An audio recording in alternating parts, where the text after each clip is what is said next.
নমস্কাৰ অসম ইলেকশ্যন ৱাটছলৈ স্বাগতম বিধানসভা নিৰ্বাচনৰ কাষ চাপি অহাৰ লগে লগে আমি প্ৰায়ে প্ৰাৰ্থী দল প্ৰতিশ্ৰুতি এইবিলাকৰ ওপৰত গুৰুত্ব দিওঁ কিন্তু আজি আমি দৃশ্যমান নোহোৱা বা কমকে দেখা পোৱা এটা বিষয়ৰ ওপৰত আলোচনা কৰিব খুজিছোঁ সেইটো হৈছে টকা পইচা নিৰ্বাচনত প্ৰকৃততে কিমান খৰচ হৈছে কোনে খৰচ কৰিছে আৰু শেষত ই আমাৰ গণতন্ত্ৰক কাৰ লগত জবাবদাহি কৰে এই বিষয়ে আলোচনা কৰিবলৈ মোৰ লগত এডিআৰৰ এগৰাকী মুখপাত্ৰ শ্ৰীমতী শৈলী মহাজন উপস্থিত আছে তেখেত এডিআৰৰ লগত দুটা দশকতকৈ অধিক সময় দিন কাম কৰি আছে very warm welcome Shaili ji please come in Thank you so much for having me, Arif ji, today for this episode. Okay, Shaili ji, প্ৰথম যিটো মোৰ মৌলিক প্ৰশ্ন আপোনালৈ আছে কিন্তু জটিল কথাৰে আৰম্ভ কৰিম এইটো জটিল কথা যদিও একেবাৰে সহজ অসমত আইনী সীমা আছে বিধানসভা নিৰ্বাচনত প্ৰতিজন প্ৰাৰ্থীৰ বাবে প্ৰায় 40 লাখ টকা এজন প্ৰাৰ্থীয়ে 40 লাখ টকা খৰচ কৰিব পাৰে তেওঁৰ নিৰ্বাচনী প্ৰচাৰ ইত্যাদি কিন্তু ৰাজনৈতিক দলসমূহে কিমান খৰচ কৰিব পাৰে তাৰ কোনো সীমা নাই গতিকে প্ৰাৰ্থী নিয়ন্ত্ৰিত হৈ থকাৰ সময়তে দলসমূহ নিয়ন্ত্ৰিত নহয় ইয়াৰ ফলত এনে পৰিস্থিতিৰ সৃষ্টি নহয়নে যে আইনী সীমা কাৰ্যত কম অৰ্থপূৰ্ণ হৈ পৰে কোনো মিনিং নাই let me speak in English so that it's more comprehensible for you let me begin with a basic but critical point there is a legal limit about 40 lakh per candidate in Assam assembly election but there is no limit on how much political parties can spend so while candidates are regulated parties are not doesn't this create a situation where the legal cap become ineffective less meaningful Right. So that's a very important question, actually. I think firstly, it's very important to understand why do we have a legal limit on candidates spending in the first place, right? It's basically driven by a twofold objective. Firstly, it's important that all candidates can contest elections on an equal footing, right? Just on the account of having more resources, it should not be that a candidate is favored over the another. And the second objective behind this is to prevent the influence of money power, right? Or the influence of big money on elections. However, as you rightly pointed out, if there's a cap on candidates' election expenditure and there's none on political parties, right, it actually creates a structural imbalance. So right now, candidates have a legal limit of 40 lakhs. Parties don't face any such ceiling. And it is very common knowledge that a significant proportion of campaign expenditure, which is routed through political parties rather than candidates. So this actually dilutes the intent of election expenditure limits, and it also makes a regulatory framework partially ineffective. The gap does exist in law, but if you look in practice, it often exceeds this limit through indirect channels. So let me also talk about a little bit of data here, because it's important before we begin with other issues and we touch upon other issues related to campaign finance, we understand how was it during the last elections. So ADR actually analyzed the election expenditure statements of the assembly elections that happened in 2021. Because 5 state elections happened together. So when parties, they file their election expenditure, they do a consolidated declaration. But when we look at the data of expenses from Assam state units of political parties, what we see that in the last elections, parties spent close to 23.648 crore on assembly elections. If you look at the analysis of the candidates' election expenditure statement, in the last election, the cap was about 30.80 lakhs, and we analyzed about 106 candidates, out of which 19% of these candidates, the MLAs who declared their official election expenses, they declared election expenses less than 50% of the expense limit in their constituency. And then when we look at the similar analysis, the average money which was spent by these 106 MLAs that we analyzed, it was close to 20 lakh rupees, exactly 20.10 lakhs, which is only 65% of expense limit. So let us understand that there's been a discourse that politicians time and again mention that expenditure limits, they're not realistic. They do not account for inflation and there needs to adjust them. But if you look at official declaration, the candidates are not even able to exhaust the complete limit that they have. They're only able to exhaust like 65% of it on average. So it is very clear that there's visible spending which is happening on elections. Parties are declaring crores of election expenses, and while at the same time, the official expenses show a very different picture. So I think this is how it is at this moment. Yes, গতিকে ফলপ্ৰসূভাৱে যদি আমি চাওঁ তেতিয়াহ'লে ইয়াৰ বিভিন্ন অংশ দলীয় চেনেলেৰ পৰা আনুষ্ঠানিক প্ৰতিবেদন ব্যৱস্থাৰ বাহিৰত ঘটিব পাৰে। অৰ্থাৎ সেইবিলাক কোনেও ধৰণৰ আমাৰ দৃষ্টিগোচৰ নোহোৱাকৈ সেইবিলাক খৰচ হৈ থাকিব পাৰে। ৰাজনৈতিক পুঁজিৰ বিষয়ে নিজেই গভীৰভাৱে যদি আমি জানিব বিচাৰোঁ তেতিয়াহ'লে অসমত পুঁজিৰ ব্যৱস্থা একাধিক মাধ্যমেৰে চলি থকা যেন লাগে। যেনেধৰণে ধৰি লওক, প্ৰথম তৃণমূল পৰ্যায়ত নগদ ধনৰ ট্ৰেন্সফাৰ হয়, নগদ ধনৰ খৰচ হয়।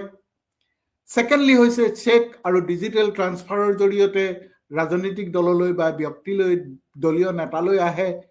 আৰু দলৰ নেতৃত্বৰ কেন্দ্ৰীয় ব্যয় মানে যিটো চেন্ট্ৰেলি আপুনি যিটো কৈ আছে যে দলবিলাকে কিমান কিমান খৰচ কৰে, সেই তাৰ জৰিয়তে। আৰু নিৰ্বাচনী ট্ৰাষ্ট, আপোনালোকে জানে হয়তো যে ইলেক্ট্ৰেল ট্ৰাষ্ট বুলি এটা প্ৰতিষ্ঠান আৰম্ভ হৈছে। একে সময়তে তেওঁলোকৰ জৰিয়তেও বিভিন্ন ধৰণৰ ফাণ্ডিং হয়। আমি ইলেক্ট্ৰল বণ্ড বাতিল হোৱা দেখিলোঁ, য'ত পূৰ্বে বেনামী অনুদানৰ অনুমতি দিয়া আছিল ইলেক্ট্ৰেল বণ্ডৰ জৰিয়তে। স্বচ্ছতাৰ উন্নতি হৈছেনে এই ইলেক্ট্ৰেল বণ্ডটো নাইকিয়া হোৱাৰ পিছত? আৰু সেই স্বচ্ছতাৰ অৱস্থাটো এতিয়া কেনেকুৱা? Sally, I would like to speak in English so that you can understand it. So effectively, a significant part of election spending may be happening through party channels or outside formal reporting system. Let's go deeper into the political funding itself. In Assam, funding appears to operate through multiple channels. Number one is cash at the grassroots level. Number two, check and digital transfer. Number three, party-led central expenditure, as you have mentioned that how much political parties are spending. And institutional routes like electoral trust. There are some electoral trust in the country now who is funding. At the same time, we have seen the scrapping of electoral bonds in the recent past, which earlier allowed anonymous donations. Has transparency improved, or has funding simply shifted to other less visible norms? Right. So I think firstly, it's important for us to understand that the removal of electoral bonds was a very landmark step towards transparency and reaffirming citizens' right to information about the sources of political funding, right? But at the same time, we also need to understand that it cannot be a one-stop solution.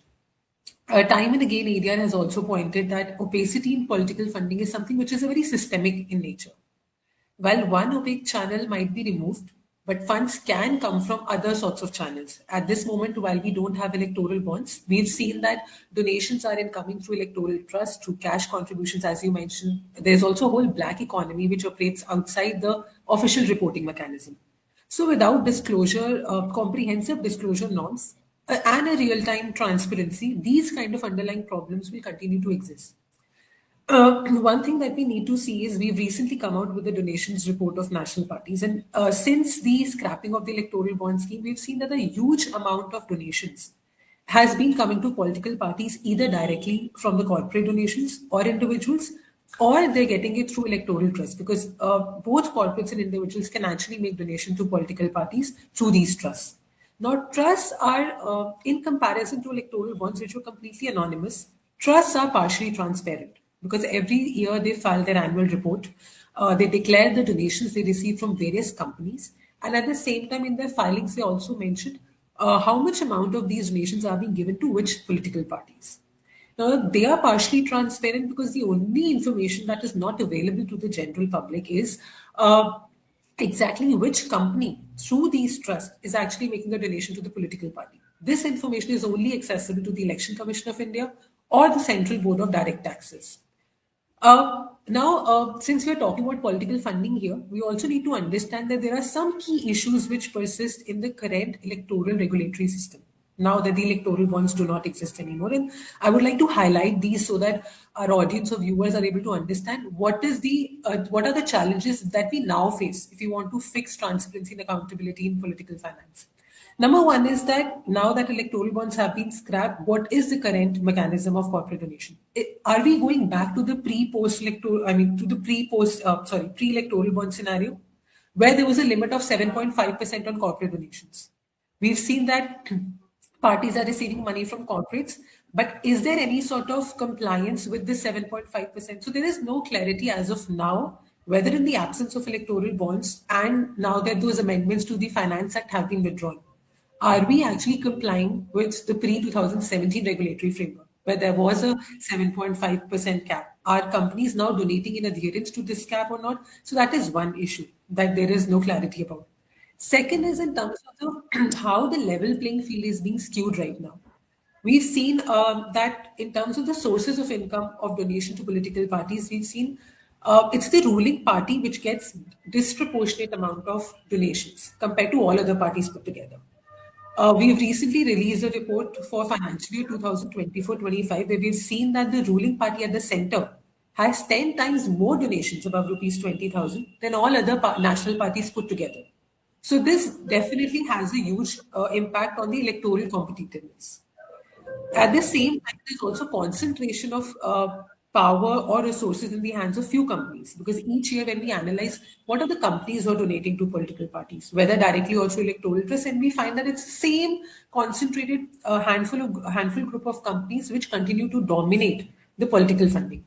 Among electoral trusts, we've seen that the prudent electoral trust has the maximum amount of donation that it is making to political parties, and it's several times more than all other trusts. So, completely the level playing field at this point in time does not exist.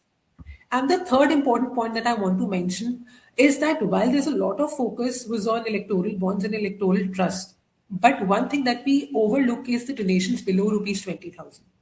The law right now says that political parties need not declare the donation details of those donations which are below the threshold limit of 20,000. We've seen that a party like the Bahujan Samaj Party has been declaring for past 19 years that they have not received a single donation exceeding rupees 20,000. And as a result, they don't file their contribution report because they're not required by law.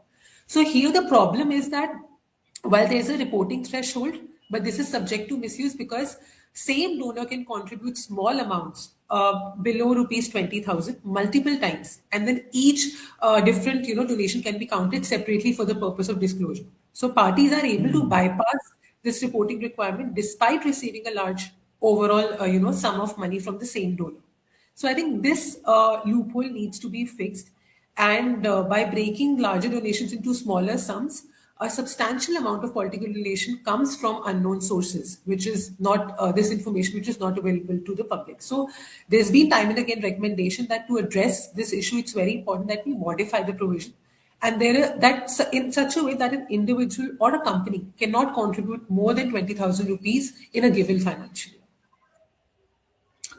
Okay okay গতিকে যিটো ট্ৰান্সপাৰেঞ্চিৰ অভাৱ অস্পষ্টতা সেইটো নাইকিয়া হৈ যোৱা নাই ই কেৱল নিজৰ পথ সলনি কৰিছে আমি বিশেষভাৱে যদি অসমলৈ চাওঁ তেন্তে এটা আৰ্হি স্পষ্ট হৈ পৰে ধৰি লওক এতিয়া আঞ্চলিক দলসমূহ যেনে ৰাইজৰ দল অসম জাতীয় পৰিষদ AGP UPPL BPF AIUDF বৃহৎ দলৰ তুলনাত একেবাৰে বেলেগ বিত্তীয় পৰিৱেশ এটাত তেওঁলোকে কাম কৰি আছে এইটো কোৱা শুদ্ধ হ'বনে যে আঞ্চলিক দলসমূহে স্থানীয় নেটৱৰ্ক আৰু প্ৰাৰ্থীৰ পুঁজিৰ ওপৰত অধিক নিৰ্ভৰশীল বা বৃহৎ দলসমূহে কৰ্পৰেট আৰু আনুষ্ঠানিক পুঁজিৰ চেনেলৰ সুবিধা লাভ কৰাৰ সময়ত আমাৰ স্থানীয় দলসমূহে নিজৰ স্থানীয় নেটৱৰ্ক আৰু নিজৰ পুঁজিৰ ওপৰত বেছি নিৰ্ভৰশীল sorry I'm speaking it again in English. So opacity has not disappeared, Shelly, what I have understood from you. It has simply changed its route. When we look specifically at Assam, we could see another pattern. Regional parties such as Raizor Dol, Ahom Jatiya Porikhod, AGP, UPPL, BPF, AIUDF, these are operating in a very different financial ecosystem compared to the large parties. Would it be correct to say that regional parties depend on more on local networks and candidate funding, like the parties I have mentioned, while larger parties have access to corporate and institutional funding channels? Am I true? Am I correct on that? So I think I can only speak, on the basis of the analysis that has been done by ADR of the official reports of these parties. When we look at it cumulatively, it is very true that the larger national parties, they are able to receive a significant amount of share of donations, right? From corporate donors or from other institutional donors, often through formal channels. However, in terms of regional parties, we've seen that they amass only a very minuscule amount of such funds as per the official declaration. So obviously, there is not only an uneven level playing field within national parties as such, but it's also within national parties and regional parties. And another very important observation here is that when we look at the the availability of the donations report or audit reports of regional parties, many times these reports are not even available in the public domain. Like for the parties that you've mentioned, we've seen that for the financial year 2023, we've data only available for UPPL party and AIUDF. So if I were to give you that figure, back in financial year 22-23, we've seen that UPPL received 13 donations of rupees 13.98 lakhs only. And the AIUDF party received only 7 donations exceeding rupees 20,000 of 8.3 lakh rupees. So this is the, you can understand the quantum of funds that such parties are having. Hmm. However, in addition to this, I'd also like to point out that if you look at this financial year 24-25's analysis of donations to national parties, Assam actually is one of the state which contributes funds to national parties also. So we've seen that about 14.33 crore worth of donations came from Assam to national parties. The top five companies which donated to national parties were like Progressive Cam Private Limited, there was SM Corporation Limited, Top Cam Limited, Shiv Shakti Steels and Meta. So while we are talking about regional parties not being able to access resources at an equal footing compared to national parties, we also need to understand that there is a chunk of donations coming from the state of Assam to national parties. 26 donations of rupees 11.224 crore worth corporate donations were made to national parties in financial year 24-25 from companies which are based out of Assam. And about 179 individual donations worth rupees 2.1033 crore came to national parties in the financial year 24-25. Okay, okay. So it's a very interesting dimension. So এইটো অকল অকল পুঁজিৰ কথা নহয় তেতিয়াহ'লে ই গণতন্ত্ৰৰ ভিতৰতে অসমান প্ৰতিযোগিতাৰ কথা। মই যিটো প্ৰশ্ন আটাইতকৈ গুৰুত্বপূৰ্ণ বুলি ভাবোঁ এই মুহূৰ্তত সেইটোলৈ আহক। যদি পুঁজি আহে ৰাজনৈতিক দলৰ পৰা, যদি পুঁজি আহে দাতাসকলৰ পৰা, আৰু যদি পুঁজি আহে অন্যান্য বাহ্যিক উৎসৰ পৰা, তেন্তে নিৰ্বাচিত প্ৰতিনিধি কাৰ ওচৰত জবাবদাহি হ'ব? কাৰ কাৰণে তেওঁলোকে কাম কৰিব? তেওঁলোকে কাম কৰিব যিজন ভোটাৰে তেওঁলোকক ভোট দিব তেওঁৰ কাৰণে, নে যিজনে তেওঁলোকক পুঁজি দান কৰিব পুঁজিদাতাজনৰ কাৰণে কাম কৰিব? ভোটদাতাৰ ওপৰত তেওঁলোক বেছি জবাবদাহি হ'ব নে তেওঁলোক পুঁজিদাতাৰ ওপৰত বেছি জবাবদাহি হ'ব?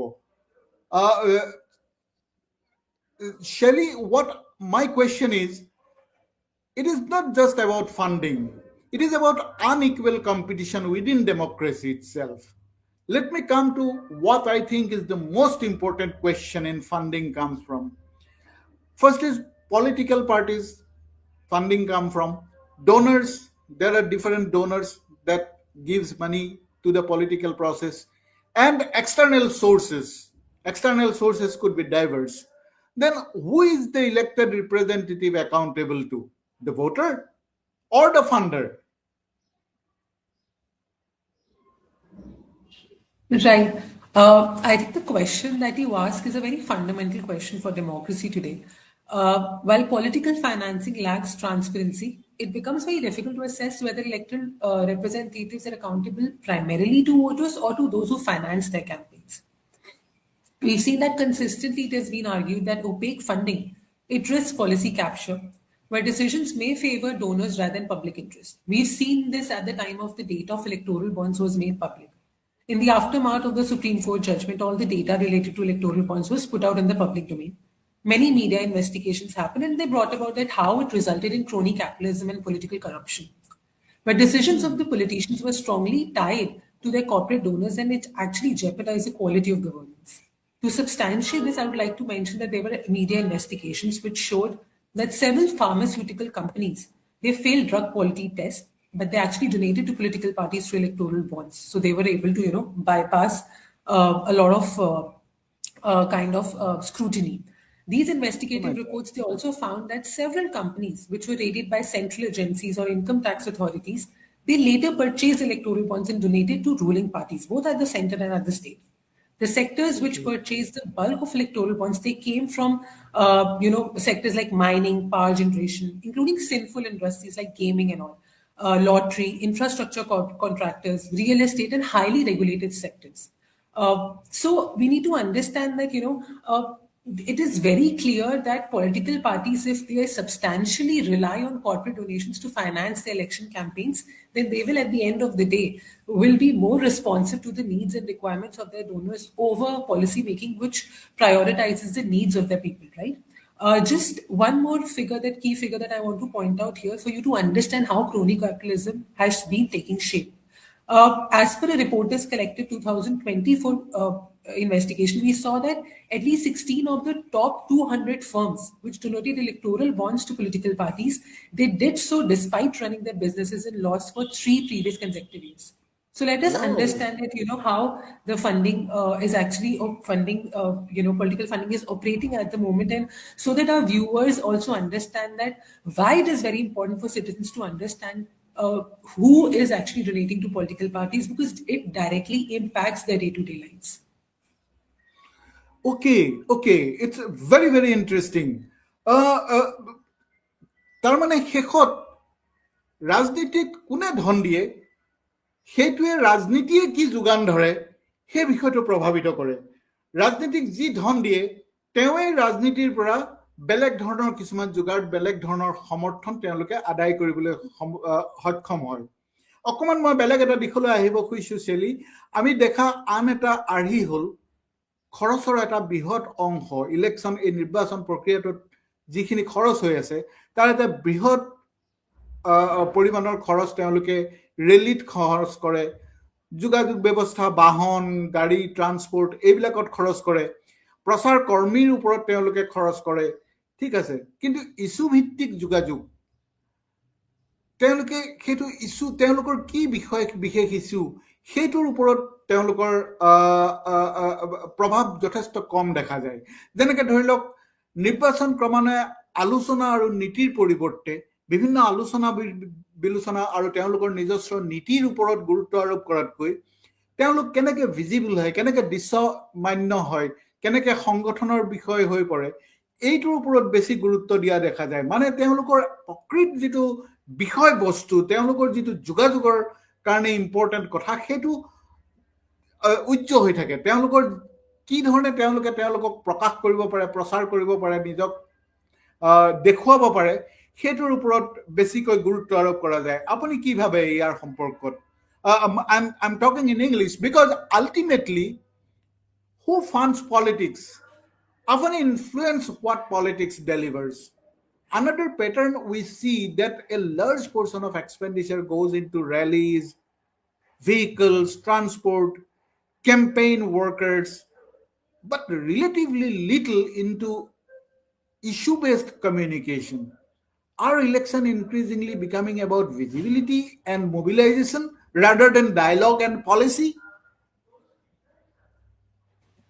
I think to answer this question, it is very important to look at the official expenses that were declared by political parties during the 2021 five-state assembly elections that happened.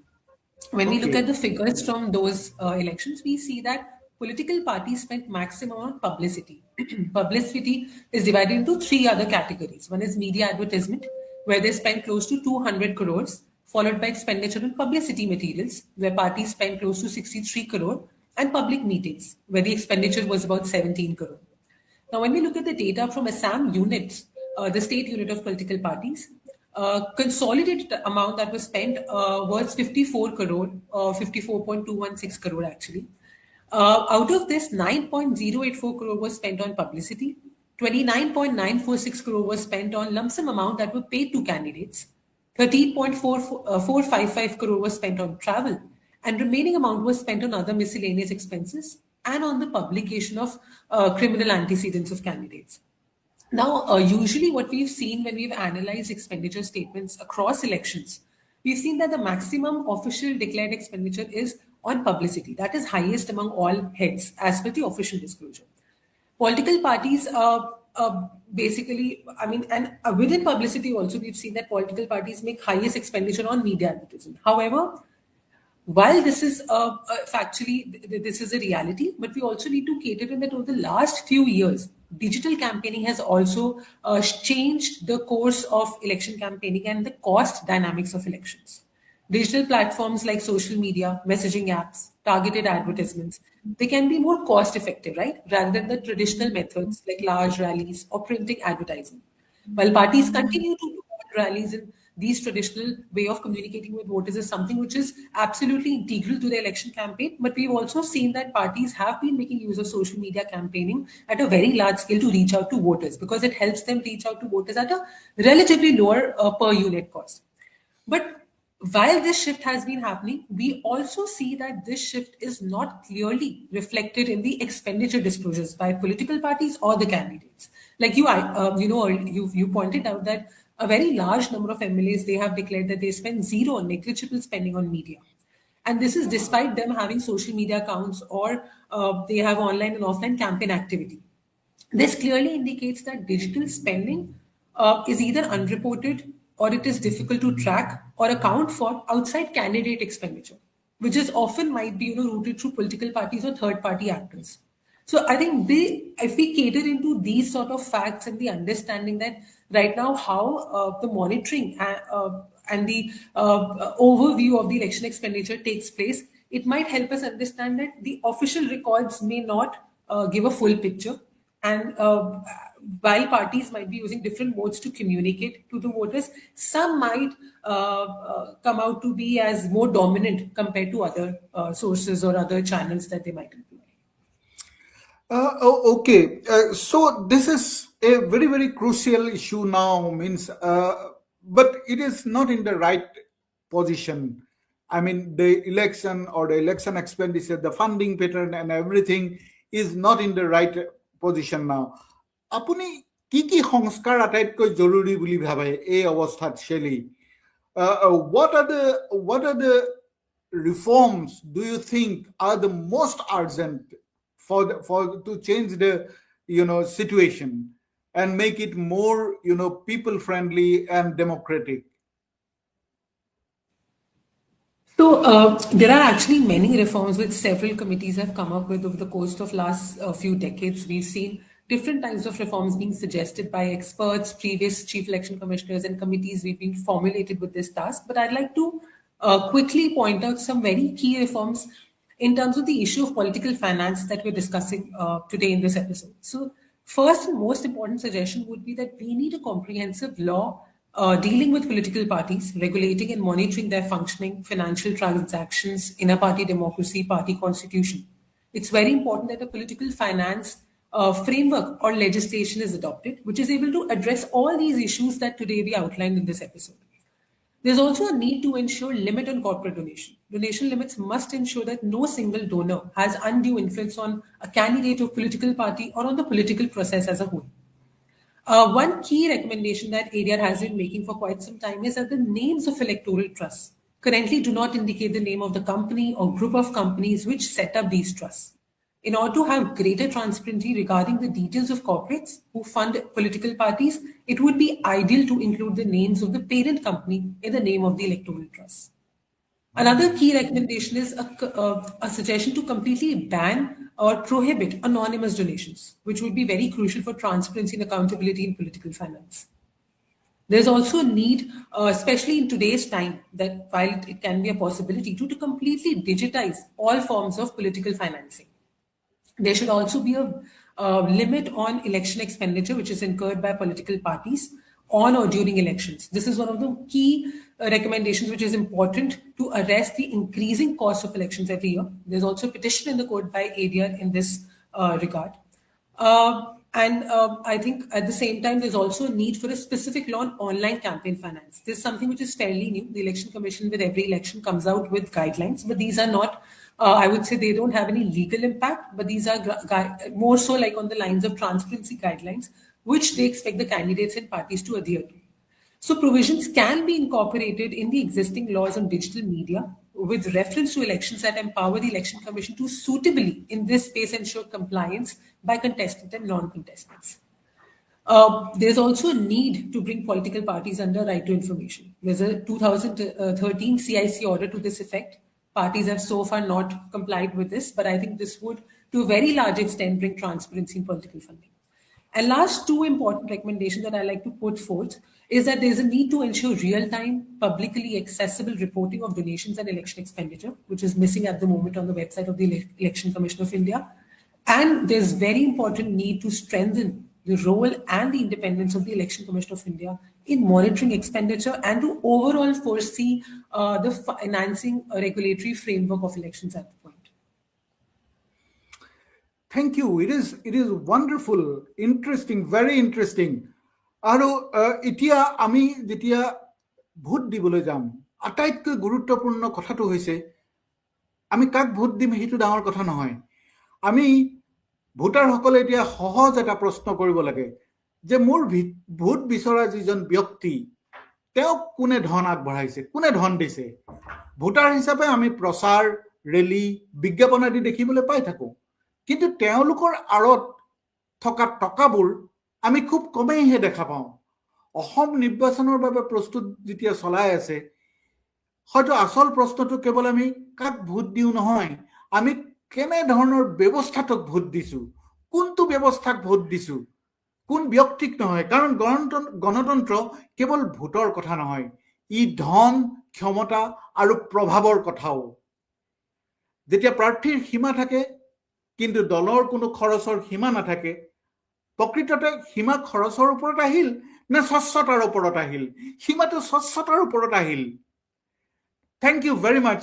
Thank you, Sailiji, for coming. Thank you for strengthening our Assam election watch. আৰু সকলো দৰ্শককে নমস্কাৰ, ধন্যবাদ আমাৰ লগত যোগদান কৰাৰ বাবে। ধন্যবাদ। Thank you so much, Ariji, and thank you to everyone who's watching this episode today. Thank you.